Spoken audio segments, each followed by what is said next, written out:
통해서 우리가 어떻게 감사해야 되는지, 어떻게 하나님의 은혜를 알아야 되는지 도전받기를 원합니다. 이 땅에 존재하는 많은 사람들이 웃으면서 살아갑니다.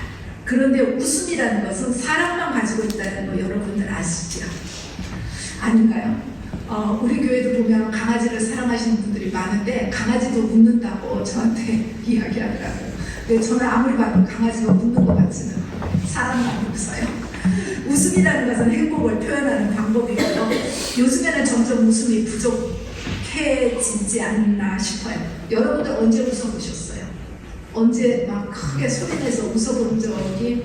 오늘 웃어보셨나요? 아침에 교회 오셔가지고 오늘 주방에서도 시끌벅적 오늘 점심 꼭 드시고 가세요. 우리 권사님이 수고하셔가지고 교회에서 보쌈 준비하신다고 하니까 한 사람도 빠짐없이 다 식사하시기 바랍니다. 이렇게 이제 우리가 언제 웃었는지 이렇게 생각해 보면은요, 무슨 일이 한참 된 것 같고 늘 그러하고 진지하게 살지 않았나 싶어요. 이제 웃음이라는 것은 어느 나라, 어느 사람을 통해서든지 건강하고 이제 행복하다는 것을 보여주는 것이 바로 웃음이고요. 아이들은 몇 번쯤 웃을 것 같아요? 우리 이경수 권사님이 요즘에 손녀를 보셨는데 손녀가 할머니 보기만 하면 웃는다고 자랑하신다고. 보기만 해도 웃는다. 이게 아이들은 하루에 한 300번 정도 웃는데요. 그러면 어른들은, 우리들은 몇 번쯤 웃을까요?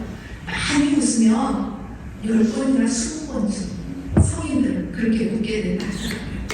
우리는 체면 때문에 이제 웃은 것도 아닌 것처럼 행동하게 되어지는데 여러분들 웃음처럼 좋은 화장품이 오고요.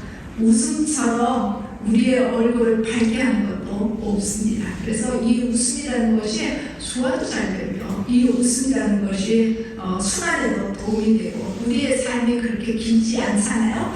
그래서 웃을 수 있는 여유가 있는 사람이 행복한 사람이고 이 웃음은 다른 사람에게 웃음을 주게 되어져서 다른 사람을 행복하게 하고 또 내가 신나게 웃을 수 있어서 나도 또 행복하게 되어지는 거고 그래서 이 웃음을 어떻게든지 누구를 만나든지 내가 상대방을 웃게 해주겠다라는 마음을 가지고 있으면요 상대방보다도 서로 행복한 삶이 되어집니다. 유대인의 속담이에요.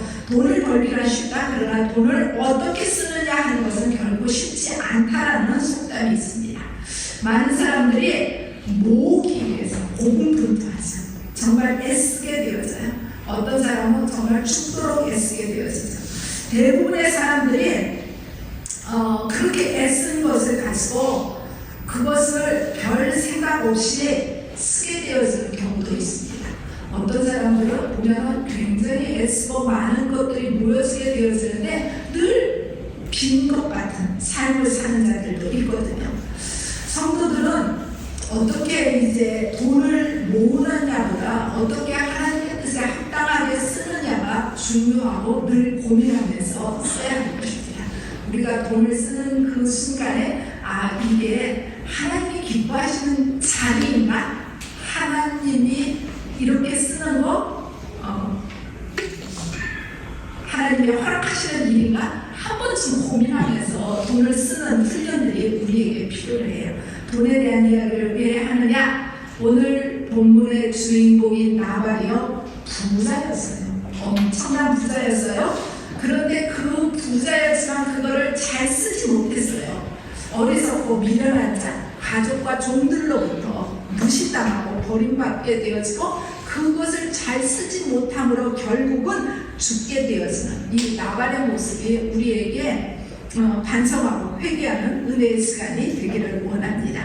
2절, 3절 말씀에 보면 나발이라는 사람은요 큰 부자였습니다. 이 사람이 어디 살았느냐? 마온이라는 곳에 살았어요. 이 마온이라는 것은 거처, 장소, 뜰 이런 의미를 가지고 있어요. 이제 마온에서 살게 되어졌는데 그의 삶의 생업은 어디에 있었느냐? 갈멜에 있었습니다. 그래서 이 마온에서 갈멜까지는 한 1.6km니까 그렇게 멀지 않은 곳에 이제 생업의 터전이 있었는데요. 이 갈멜이라는 곳이 어떤 곳이냐?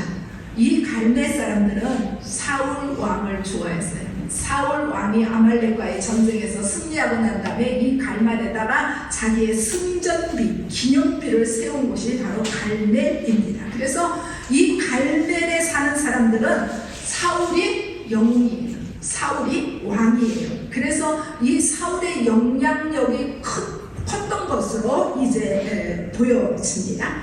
그 갈멜에 나발이라는 사람이 양이 3천이고 염소가 1,000이라고 그러니까요, 많이 부자였어요. 요만큼은 아니지만 그래도 당대 그 지역사회에서 보게 되어지면 엄청난 숫자인 것을 분명해요. 지금도 3천이고 지금도 1,000이면요 그거 부자예요. 지금 우리가 살고 있는 이 시대도, 그죠? 근데 양이 3천이고 이제 염소가 1,000이나 되어졌습니다. 이 나발이라는 사람이 이 많은 가축을 광야에, 이제 고지대에 방목하면서 이제 키우고 있었습니다. 이 나발이라는 이름의 뜻은 본문에서 바보처럼 행동하다, 뭐 시들다 이런 의미가 있게 되어지는데, 어리석은, 우매한, 악한 이렇게 성경에 나오잖아요. 이 나발은 그의 이름이 아니고 아마 별명이었을 것으로 생각됩니다. 사람 이름을 어리석다, 바보다 이렇게 짓는 사람은 없잖아요. 그러니까 이 나발의 이름의 뜻이 그러하니까 이 나발의 삶이 그러했고, 그래서 이 나발을 향해서 사람들이 별명을 붙여서 이 나발이라는 것이 본 이름 외에 별칭으로 불려주고 있었던 것 같습니다. 이제 갈렙을 향해서 왕과 행실이 약한 갈렙 족속이라고 이야기하고, 이 갈렙을 거칠고 난폭하다라는 뜻이거든요. 이제 이 나발이라는 사람이 하나님의 말씀이 무엇인지 잘 알지 못하고 또 뉘우칠지도 모르고 그야말로 목이 고든 사람이었습니다. 어느 목사님이 쓴 생명의 떡 오직 예수라는 책에 보면 이런 글이 나옵니다. 자연은 없습니다. 모든 것이 하나님이 만드신 천연입니다. 자비량은 아닙니다. 주님이 주신 주비량입니다. 자존심은 안 됩니다. 주님만 높이는 주존심이어야 합니다. 이 자연, 자비량, 자존심, 여기에는 한문으로요 스스로 자자가 들어가게 돼요. 스스로 자자가 들어가게 되어지면 결국은 타락하게 됩니다. 내 스스로 자생하려고 그러면 망하게 되어져요. 하나님을 알지 못하고 자생하게 되어지면 결국은 영원한 사망으로 떨어지게 되는데, 대표적인 것이 바로 마귀입니다. 하나님을 떠나서 하나님과 대적하여서 이제 하늘로부터 쫓겨난 자들이 사단, 마귀이고요. 그 졸개들이 귀신이지 않겠습니까? 스스로 사시는 분, 생명이신 분은 하나님 한 분뿐입니다. 우리가 잘못되기 시작할 때 언제부터 잘못되는지 여러분들은 아십니까? 내가라는 말이 많아지기 시작하면 그때부터 이제 잘못되기 시작합니다. 내가 중심이 되면, 하나님 앞에서 처음 하나님을 만났을 때의 그 사랑과 그 열정은 사라지게 되고 내 말이 많아집니다. 이 땅에서 자기가 진리라고 진리를 주장하는 사람이 얼마나 많은지, 자신의 말만 옳다라고 이야기하지만 그들 속에는 진리가 없게 되어져요. 이 땅의 이단들이 다 그렇거든요. 이단들은 자기만 옳다고 그러는데 자기의 말일 뿐이지 그 속에 진리는 없어요. 이제 자기들이 말이 옳다라고 생각하기 때문에 다른 사람의 모든 말들은 다 불의하다라고 생각하게 됩니다. 우리의 삶의 자리에서 늘 그러해요. 내가 중심이 되고 내가 옳다라고 내세우게 되면 거기에는 다툼이 많아지게 되고 하나님의 나라는 무너집니다. 하나님이 아닌 내가부터 시작하면 그때는 이제 내리막이고 비극이 시작되는 거예요.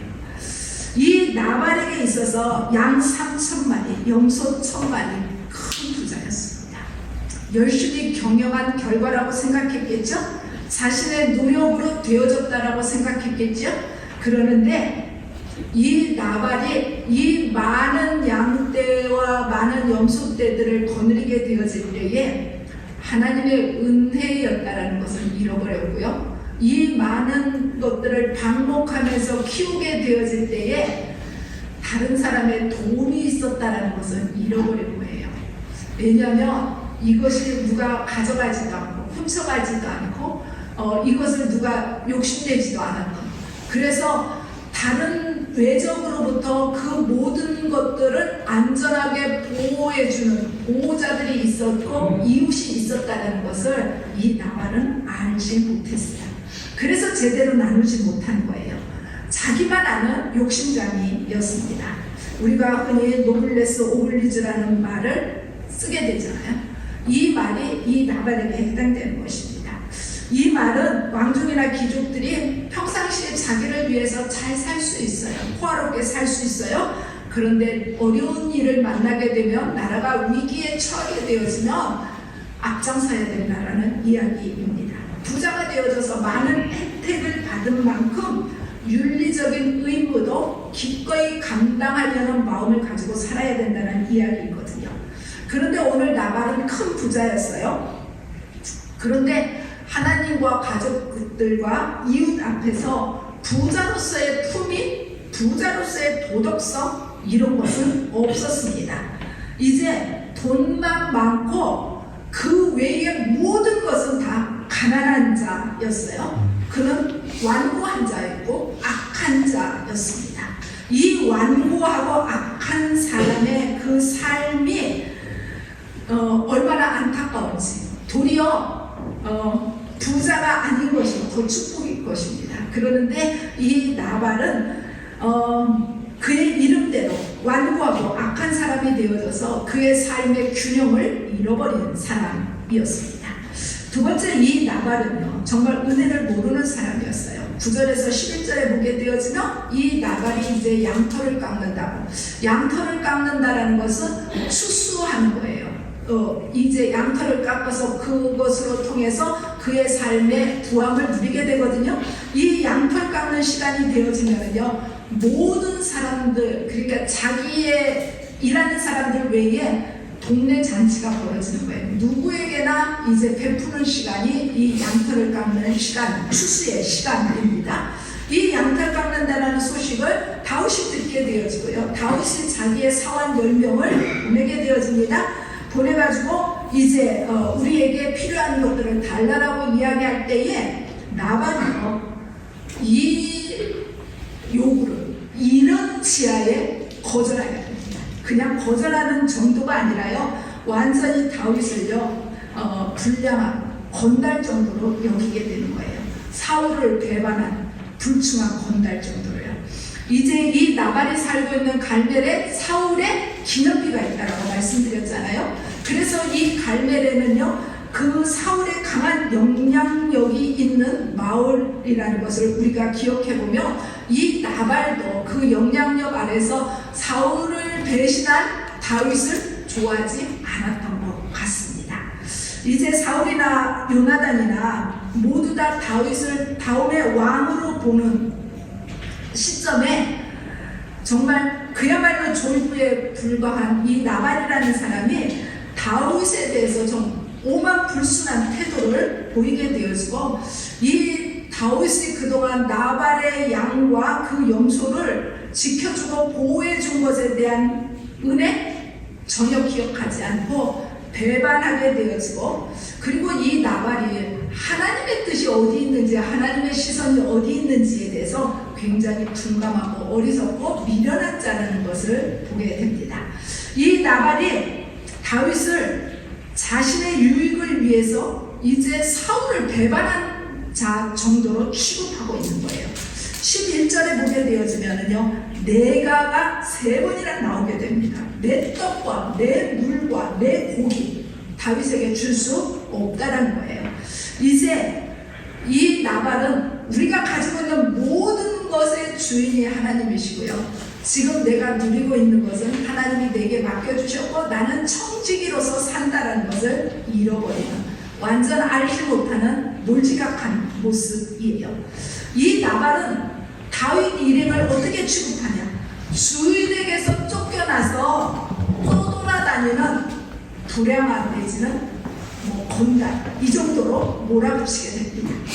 여러분들 사랑이라는 것이 하나를 주고 하나를 바라는 것도, 둘을 주고 하나를 바라는 것도 아니에요. 9을 주고도요, 미처 주지 못한 것 하나를 안타까워하는 것이 바로 사랑입니다. 가정에서도 그러하잖아요. 가족 관계 속에서 끊임없이 주고도 또 주고 싶고 아쉬워하는 것이 가족 간의 사랑이에요. 혹여라도 내가 하나를 주었으니 이제 하나를 기다린다. 이것은 사랑이라 말할 수 없을 것입니다. 이제 상대를 통해서 내가 유익을 취하고자 한다. 이것도 사랑이라고 이야기할 수 없어요. 이제 사랑이라는 것은 다른 존재를 소중히 여기기 시작할 때부터 사랑이라는 것이 시작되거든요. 그래서 이 사랑이라는 것은 두 사람이 다른 방향을 걷고 있다 할지라도 늘 함께 하는 것과 같은, 나란히 걷는 것 같은 것을 느끼게 해주는 것이 바로 사랑입니다. 떨어져 있어도 한 마음이고 이제 한 길을 가게 되어지는 것이 사랑이에요. 그래서 남의 사랑을 받으려고 애쓰는 것이 아니라 우리가 먼저 사랑해야 되고 그리고 나서 우리가 사랑을 받는 것입니다. 현명한 사람은요, 사랑하는 사람의 그 선물보다 사랑하는 사람이 보내준 그 선물을 보내준 그 마음을 더 귀하게 여기게 됩니다. 사랑이라는 것은요, 늘 한 번 있어서 돌처럼 제자리에 머물러 있는 것이 아니라 사랑이라는 것은 날마다 새롭게 부어져야 되는 빵과 같은 존재가 사랑이에요. 그래서 사랑을 한 번 하고 한 번 굳은 돌처럼 제자리에 갖다 놓는다고 그 사랑이 유지되는 것이 아니라 날마다 새롭게 이제 만나게 되어지는 것이 사랑이에요. 그래서 아무도 사랑하는 것을 가르쳐 주는 사람은 없습니다. 사랑은 우리가 생명을 가지고 태어날 때부터 가지고 태어나는 것이 바로 사랑이거든요. 이 나발이라는 사람은 큰 물질을 소유하게 되어져서 이 사랑을 잃어버렸어요. 그리고 욕심만 많아져서 은혜를 잃어버린 사람이 됐습니다. 이 나발이 부자였지만은 그 내면은요, 정말 가난한 사람이었어요. 인색한 존재였습니다. 거기에다가 교만하고 거만하여서 상대를 무시하고 상대에게 모욕적인 언어를 사용하게 됩니다. 남을 무시하고 남을 업신여기게 되어지면은요, 우리가 여기에도 심은 대로 거둔다는 법칙이 적용될 것입니다. 불행히도 나발은 겸손할 줄 모르고 남을 멸시하는, 내가 가진 것을 믿고 의지하면서 교만한 사람이 되었었어요. 자기만 알고 남을 알지 못하는 사람이 되었었어요. 그 안에 고마움도 없고 감사도 없었습니다. 자기의 배만 채우는 나발이었기 때문에 그의 삶이 어떻게 되는지 여러분들 아시죠? 은혜를 입었으나 은혜를 모르는 나발의 인생을 우리가 보면서 우리는 은혜를 제대로 알고 크게 베푸는 자 되기를 축복합니다. 이어서 25절 그리고 이후의 말씀 속에서 보면 이 나발이 어떻게 되어지냐, 이 나발이요, 불량한 사람이었잖아요. 이런 지하에 다윗의 사환들에게 거절하게 되었습니다. 이 다윗의 사환 10명이 다윗에게 가서 그대로 이야기하게 됩니다. 그 이야기를 들은 사람이 몇 명이냐? 600명이에요. 그런데 600명 가운데에 200명은 그 진에 두고 다윗이 뭐라고 그러냐면 칼을 차라고 이야기합니다. 이제 나발을 공격하겠다라는 이야기이죠. 그런데 이 나발을 공격하겠다라는 이 이야기를 한 종이 그 여주인인 아비가일에게 전하게 되어지고 아비가일이 급히 먹을 것을 준비해가지고 다윗 앞에 무릎 꿇게 되어지고 이것을 받으시고 우리를 살려달라고 구하게 되었습니다. 그리고 다윗의 마음이 감동이 되어졌고 그것을 받고 이제 다윗은 돌아가게 되어지고 아비가일이 집에 와서 보니까 나발이요 큰 잔치를 베풀었어요. 그리고 취해 있는 거예요. 그 저녁에는 가만히 있다가 다음날 아침에 그 남편이 나발에게 이야기하게 되었습니다.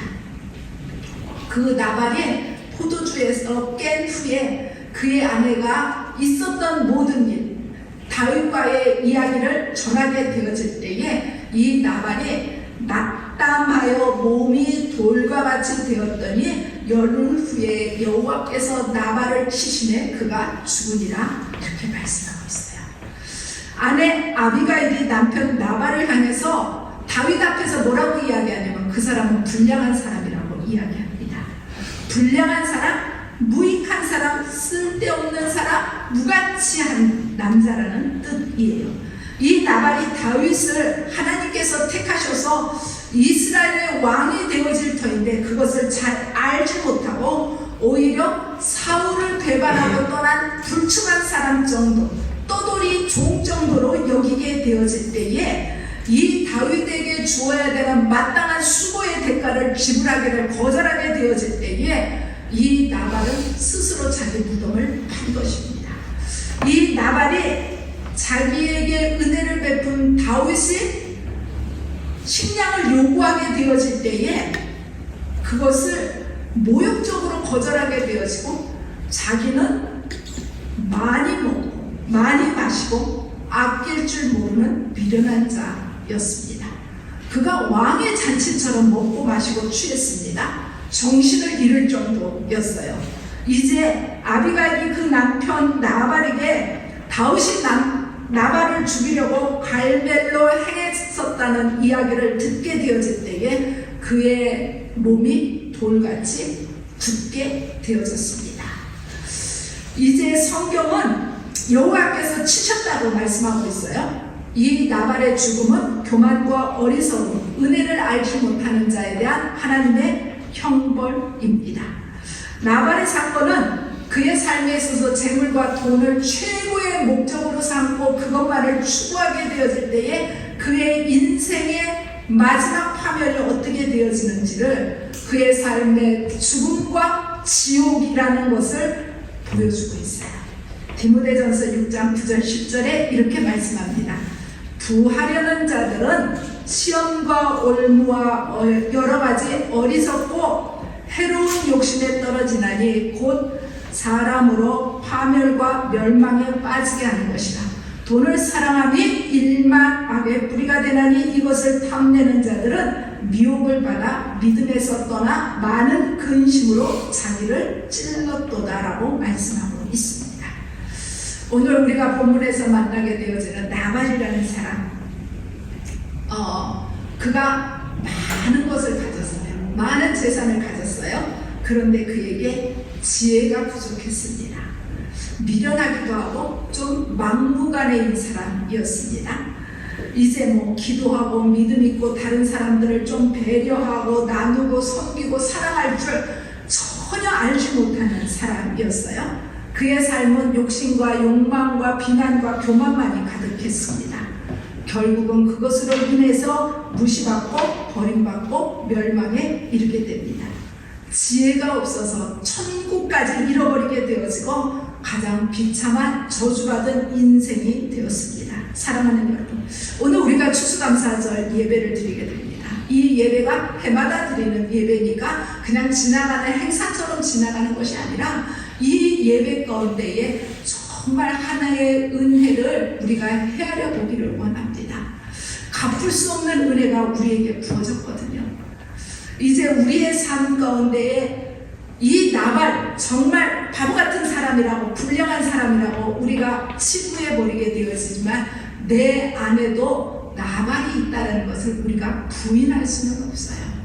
이제 우리의 삶 가운데에 내 안에 나발의 모습이 있다 그러면 그것을 하나님 앞에 고백하고 내어놓으면서 우리의 삶이 감사할 줄 알고 은혜인 줄 알고 그리고 나눌 줄 알고 섬길 줄 아는 정말 풍성한 인생, 감사의 인생이 천국 인생이 되기를 주님의 이름으로 축복합니다. 기도하겠습니다. 참 좋으신 하나님, 우리 하나님의 크고 놀라운 은혜가 우리의 삶 가운데 부어짐을 찬양하며 영광 올려드립니다. 오늘 나발이 우리에게 교훈이 되어져서 내 안에 있는 나발을 내려놓게 하시고 우리는 끊임없이 주님의 자녀로서 말씀 위에 우뚝 서며 말씀 가운데에 하나님의 자녀로서의 풍성함을 누리게 하시고 감사함을 잃어버리지 않는 자들 되게 하옵소서. 예수님의 이름으로 기도드리옵나이다. 아멘.